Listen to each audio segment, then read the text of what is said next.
Language is the most essential part of us as human beings, because it's what makes us social entities, social animals. And, you know, we have 7,000 different languages in across the globe. You know, that's a huge number. Most of them are spoken by a few people like tribes or even in a just a familiar environment, and most of them are near extinction.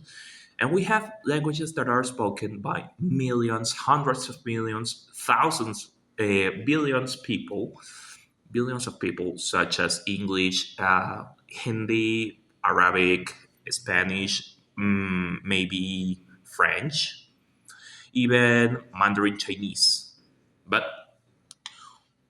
does it necessarily mean that we have to speak each one of these languages to communicate and understand with each other? Of course not. We basically, throughout human history, we have already had what in a linguistic community is called a lingua franca. Okay, so basically, lingua franca is this language which is spoken between a group of people uh, who have different languages, different ways of communicate because of its easiness and it's a common language for all. Okay, so throughout history, we have already had, as I said before, we have already had lingua francas, such as maybe Latin in Roman Empire time and in the medieval age. We have already had Greek in the ancient times. But there's a language that has emerged as the very best lingua franca of all. Well, not very best, but the most important lingua franca of all, and that's English. Okay, so English has an interesting story, but basically, let's start from the beginning of the expansion of this language.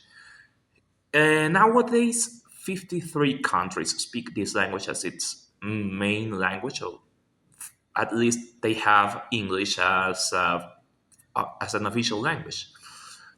But this started because in the 15th century, 16th century, 17th century, whatever, English expanded all across the globe because of the British Empire.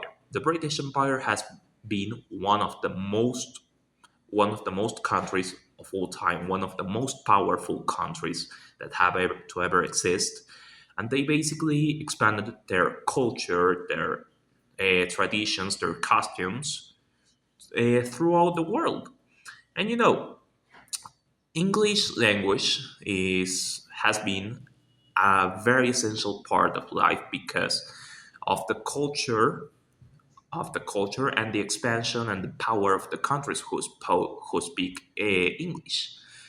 After the British Empire, we have the other main country that speaks English, and basically it has been the most powerful country in the world since the end of World War II, since the last century, that is the United States. Okay, so basically, United States, after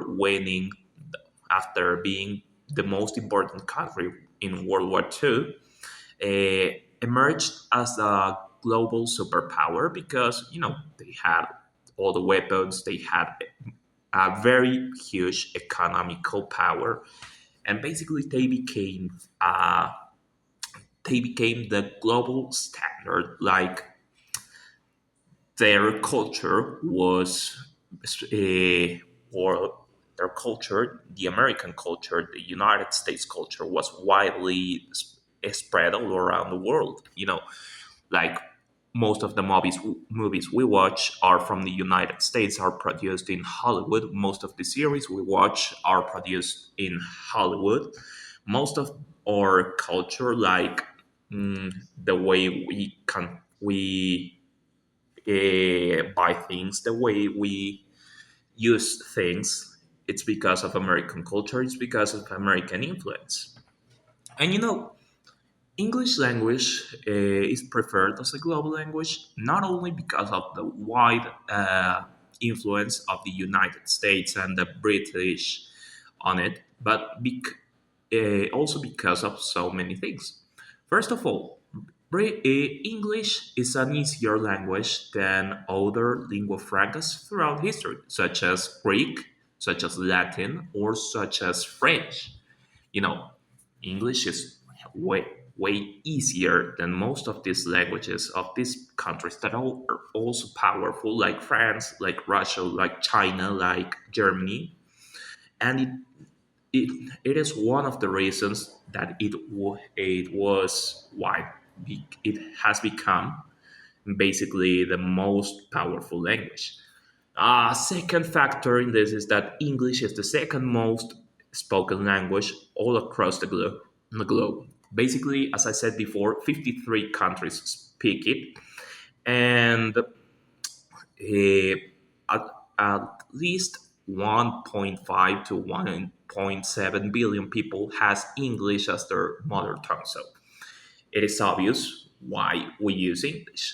And one of the other main reasons why we use English as a global language, as a global lingua franca, is because English is the most used, the most common language in things such as business, economy, diplomacy, politics. You know, English is basically the most used language in most organizations, such as the International Olympic Committee, the United Nations, the European Union, the World Economic Forum. So it has basically became the global language because of it. And I think English is a global language because not only is an easy language to learn, but also because of the wide influence of the Anglo-Saxon culture in the globe.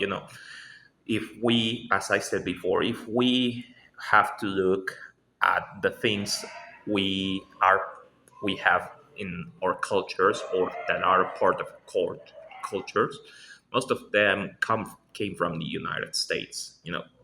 That's basically the reason I see for English to be the global language. But maybe in the future we could have another language.